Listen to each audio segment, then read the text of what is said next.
Okay तो hello students, welcome to the YouTube channel of pure mathematical academy. तो आज जो क्वेश्चन डिस्कस करेंगे IISc Bangalore entrance exam of PhD में पूछे गए थे। ठीक है, क्वेश्चन है लीनियर अलजेब्रा से। क्वेश्चन की डिफिकल्टी लेवल मैं इसको 3 स्टार पे रेटिंग करूंगा आउट ऑफ 5 स्टार। क्वेश्चन को सुबह अवेलेबल करके रखे थे हमारे सोशल प्लेटफॉर्म्स पे। तो तुमने अभी यदि ना ट्राई किए हो तो मैं बोलूंगा, मैं एक बार जूम कर दिया, एक बार ट्राई करो, उसके बाद सॉल्यूशन देखो। ठीक है, अच्छा तो क्वेश्चन में क्या बता रहा है तुम्हें कि पी नाम के एक सेट दे के रखा है जो कि जिसके अंदर जो कि सबसेट ऑफ R3 है और उसके अंदर मतलब जो एलिमेंट्स है वो ये कंडीशन को सेटिस्फाई कर रहा है। राइट, अच्छा अभी बोल रहे हैं कि सपोज ए भी है लीनियर ट्रांसफॉर्मेशन जो कि R3 से R3 पे जा रहा है और जो कि ये कंडीशन को सेटिस्फाई कर रहा है। जो कंडीशन क्या है कि a of v equal to 0 for all v belongs to p. मतलब पी जो सेट है उसके अंदर जितने भी वेक्टर्स है सभी को वो जो मैपिंग है ए के नाम से वो क्या करेगा,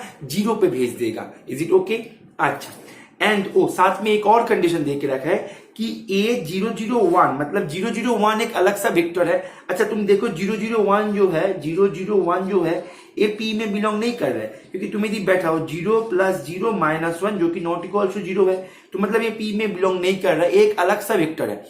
और वो वेक्टर को भी ये जो ट्रांसफॉर्मेशन है वो उसको भी 0 पे भेज रहा है। तो ट्रांसफॉर्मेशन किसको 0 पे भेज रहा है? एक तो P जो सेट है, P सेट का सभी वेक्टर को 0 पे भेज रहा है और एक और अलग सा सेट है जो कि 001 के नाम से उसको भी 0 पे भेज रहा है। ठीक है, और 0 क्या है? यहाँ पे 0 वेक्टर है। अच्छा अभी नल स्पेस क्या होगा, नल स्पेस का डायमेंशन, इमेज का डायमेंशन, ये सब के बारे में तुम्हें चर्चा करना होगा क्वेश्चन के ऑप्शन पे। तो पहले तो तुम्हें ट्रांसफॉर्मेशन जो है उसके बारे में थोड़ा बहुत जानकारी तुम्हें और जानना है उसके बारे में, नहीं तो तुम इसको नहीं कर पाओगे। इतने से इंफॉर्मेशन तो तुम कैसे करोगे क्वेश्चन को? तो देखो तुम्हें करना क्या होगा, देखो तुम्हारे पास P जो है P एक सबसेट है और P के अंदर A जो ट्रांसफॉर्मेशन है वो P के सभी वेक्टर को 0 पे भेज रहा है, 0 वेक्टर पे भेज रहा है for all V belongs to P। अच्छा P जो सबसेट है एक सबस्पेस भी फॉर्म कर जाएगा। ठीक है, तो कोई ना, तो देखो P जो सबसेट है P के अंदर जो एलिमेंट्स है, जो वेक्टर्स है वो दिखने में x y and x + y ऐसे एलिमेंट्स आएगा उसके अंदर। Is it okay? क्योंकि देखो x + y - z = 0 देके रखा है, तो हम क्या z की जगह पे x + y रिप्लेस कर दिया बस। Okay, is it okay? तो देखो तो P के अंदर जो एलिमेंट्स आ रहा है और P जो है P एक सबस्पेस भी फॉर्म कर जाएगा, ये बहुत आसानी से तुम देख पाओगे। अच्छा तो ये P जो है P स्पान हो जाएगा 1 0 1 0 1 1 से स्पान हो जाएगा। इज इट क्लियर और नॉट? ये वेक्टर स्पेस स्पान हो जाएगा 0 मतलब स्पान करेगा कौन कौन से वेक्टर स्पान करेगा, 1 0 1 एंड 0 1 1 ये स्पान करेगा। तो तुम आसानी से निकल भी सकते हो। क्या करोगे, x को पहले कॉमन लेके 1 0 1 प्लस y को कॉमन लेके 0 1 1 ऐसे तुम करते हो, ये तो तुम्हें पता ही होगा। ठीक है, अच्छा तो देखो अभी हमें ये जो v है यहाँ से तो ये पता लग गया कि ये जो v है ये v कर्नेल ऑफ A के अंदर भी है, क्योंकि कर्नेल ऑफ A के अंदर जो रहता है वो क्या करता है, वो ट्रांसफॉर्मेशन के ऊपर बैठ के 0 पे चला जाता है। तो यहाँ पे ट्रांसफॉर्मेशन के ऊपर जो भी बैठ रहा है वो भी आ रहा है तो कर्नेल से, लेकिन इसका मतलब ये नहीं कि P जो है वो कर्नेल के बराबर है। मतलब हमें यहाँ से ये पता लग गया कि कर्नेल पहले तो कर्नेल एक सबस्पेस फॉर्म करता है डोमेन का, ये मान तुम्हारा डोमेन है, डोमेन का सबस्पेस फॉर्म करता है। अभी हमें यहां से ये पता लग गया कि P जो है P कर्नेल का ही एक सबस्पेस है। ठीक है, P कर्नेल के अंदर ही है, मानो यही है तुम्हारा P। ठीक है, यही है मानो तुम्हारा P। अभी तुम्हें देखो एक और जानकारी दी गई है कि ये जो मैट्रिक्स है, ये जो ट्रांसफॉर्मेशन है, ये ट्रांसफॉर्मेशन 0 0 1 ये वेक्टर को भी 0 पे भेज रहा है। तो यहां से ये तो पता लग गया कि 0 0 1 जो है ये भी कर्नेल ऑफ A के अंदर है। इज इट ओके और नॉट? बात को समझे कि कर्नेल ऑफ A के अंदर कौन से, मतलब कर्नेल ऑफ ट्रांसफॉर्मेशन के अंदर कौन से वेक्टर्स आते हैं, जो वेक्टर ट्रांसफॉर्मेशन को ऊपर बैठ के 0 पे चला जाता है सीधा। Is it okay? तो यहाँ पे देखो P में जितने सारे वेक्टर्स थे सभी क्या किया, जो ट्रांसफॉर्मेशन है उसके ऊपर बैठ के सीधा चला गया 0 पे। अभी 001 जो वेक्टर है ये भी ट्रांसफॉर्मेशन ए के ऊपर बैठ के चला जा रहा है 0 पे, तो ये सभी जो है वो कर्नेल के अंदर है। ठीक है, तो कर्नेल जो है, अभी देखो एक बात और देखो, ये जो पी है ये स्पान हो रहा था ये दोनों से स्पान हो रहा था। तो अभी देखो 101 यहां से एंड 011 ये दोनों से कर्नेल ऑफ पी, सॉरी जो पी है पी स्पान हो रहा था। अभी एक और वेक्टर 001, अभी इसका डिटर्मिनेंट देखो 1 आएगा जो कि नॉट इक्वल टू 0। तो यहां से ये तो पता लग गया कि कर्नेल ऑफ ए जो है ये भी स्पान हो गया 101 011 एंड 001 यहां से स्पान हो जाएगा। अभी देखो एक बात देखो कर्नेल ऑफ ए स्पान हो जाएगा यहां से, ये हम कैसे बोला, सीधी सी बात है सर अपने कैसे बोल रहे हैं कि कर्नेल ऑफ ए यहां से स्पान होगा, क्या पता वहां पे एक और वेक्टर हो वहां से भी स्पान हो सकता है, उसको लेके भी स्पान हो सकता है। देखो बच्चे मैं एक बात बताता हूं कि कर्नेल जो होता है ट्रांसफॉर्मेशन का वो होता है डोमेन का सबस्पेस। ठीक है, अभी डोमेन तुम्हारा यहाँ पे क्या है, डोमेन है तुम्हारा R3।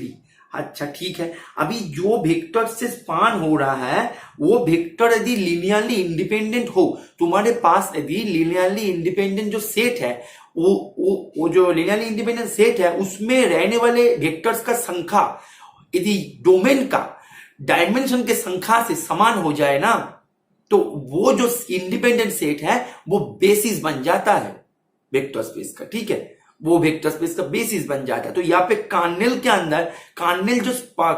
अंदर 3 लिनियरली इंडिपेंडेंट जो वेक्टर है वो तुम्हें मिल रहा है जो कर्नेल के अंदर है। एक तो ये खुद कर्नेल के अंदर है, तुम एज ए वेक्टर ट्रीट करो इसको। ठीक है, ये खुद कर्नेल के अंदर है, ये खुद कर्नेल के अंदर है, ये भी कर्नेल के अंदर है, तीनों वेक्टर कर्नेल के अंदर तुम्हें दिख रहा है। अभी ये तीनों का तीनों लिनियरली इंडिपेंडेंट है, ध्यान से सुनिएगा बच्चों, तीनों का तीनों लिनियरली इंडिपेंडेंट है। तो ये तीनों वेक्टर क्या कर देगा, स्पान कर देगा, और तीनों वेक्टर को लेके तुम बेसिस बना सकते हो कर्नेल का। तो कर्नेल का डायमेंशन क्या हो जाएगा, कर्नेल ऑफ ए का डायमेंशन हो जाएगा 3। अभी जो कर्नेल जो है, कर्नेल ऑफ ए जो है ये सबस्पेस होता है R3 का, मतलब यहाँ पे R3 में यहाँ पे डोमेन का, डोमेन मानो यहाँ पे डोमेन का सबस्पेस होता है। अभी देखो मानो तुम्हारे पास एक वेक्टर स्पेस है V, ठीक है, और उसका मानो सबस्पेस है U। अभी यदि dimension of U equal to यदि डायमेंशन ऑफ V हो जाए ना, तो यहां से तुम ये बोल सकते हो कि V इक्वल्स टू U हो जाएगा। ठीक है, यहाँ पे कंडीशन क्या है कि तुम जिसको बोलोगे एक को दूसरे का सबस्पेस होना होगा। तुम ऐसे नहीं कि मानो V के अंदर एक सबस्पेस है U एंड V के अंदर एक सबस्पेस है W, और मानो कि तुम्हारे पास dimension of U equals to dimension of W मिल रहा है, तुम यहां से बोल दोगे कि सर ने यूट्यूब पे पढ़ाया था कि यहाँ पे U इक्वल्स टू W हो जाएगा, जो कि बिल्कुल गलत है। ये जो डायमेंशन वाला ये जो प्रोसेस है ना, ये जो मैंने बताया ना, ये तुम यदि करो तो सबस्पेस जिसके ऊपर है उसके ऊपर ही लागू होता है, दोनों अलग अलग सा सबस्पेस के ऊपर लागू नहीं होता। यहाँ पे कर्नेल ऑफ ए जो है R3 का सबस्पेस है, दोनों का डायमेंशन सेम है, तो यहाँ से हम सीधीली आंख बंद के बोल देंगे सीधा कि कर्नेल ऑफ ए जो है वो R3 के बराबर हो गया। जब कर्नेल ऑफ ए R3 के बराबर हो गया तो ट्रांसफॉर्मेशन फाइनाइट डायमेंशन के ऊपर है। तो तुम रैंक नलिटी थ्योरम से, कहां से, रैंक नलिटी थ्योरम से, रैंक नलिटी थ्योरम से, मेरा हैंड राइटिंग थोड़ा गंदा है तुम समझ लेना, रैंक नलिटी थ्योरम से तुम्हें क्या पता लग जाएगा, dimension of codomain sorry domain equals to dimension of kernel of T यहाँ पे ए है, plus dimension of image of T. अभी देखो इसका तो 3 है, इसका भी 3 मिल गया, तो यहां से डायमेंशन ऑफ इमेज ऑफ ए क्या हो जाएगा, डायमेंशन ऑफ इमेज ऑफ ए हो जाएगा 0 के बराबर। अभी किसी ट्रांसफॉर्मेशन का यदि रैंक 0 हो जाए, अच्छा डायमेंशन ऑफ इमेज इसका मीनिंग क्या समझते हो तुम, तो रैंक ही है, राइट। तो यदि रैंक यदि 0 हो जाए ना तो ट्रांसफॉर्मेशन 0 ट्रांसफॉर्मेशन हो जाता है। और वैसे भी कर्नेल यहाँ पे डोमेन 3 डायमेंशन का है, कर्नेल यहाँ पे 3 डायमेंशन का है, तो ये जो ट्रांसफॉर्मेशन है इसको तो 0 ट्रांसफॉर्मेशन होना ही होगा। तो दैट मीन्स यहाँ पे ये जो है बोल रहा है कि नल स्पेस का डायमेंशन होगा 2। कैसे होगा, नल स्पेस तो पूरा सीधा R3 के बराबर है, तो इसका डायमेंशन 3 होगा, तो ये गलत है। ये जीरो ट्रांसफॉर्मेशन ऐसे ही है। इमेज देखो, देखो इमेज यहाँ पे हमारे मिल रहा है कि जीरो इमेज मिल रहा है, और यहाँ पे बता रहा है कि इमेज है R3 के बराबर, कैसे होगा, तो जीरो है। और यहाँ पे डायमेंशनल इमेज 2, लेकिन हमारे पास जीरो तो मिल ही गया बहुत ही आसानी से, तो इसका आंसर हो जाएगा बी। ठीक है, तो तुम यदि नए देख रहे हो तो मैं तुम्हें बता दूं, तुम यदि CSIR NET, IIT JAM, GATE, NBHM की तैयारी कर रहे हो, तो हमारे जो सोशल चैनल्स है, सोशल प्लेटफॉर्म्स जो है, डिस्क्रिप्शन पे लिंक मिल जाएगा, वो तुम्हारे लिए बहुत ही हेल्पफुल हो सकता है।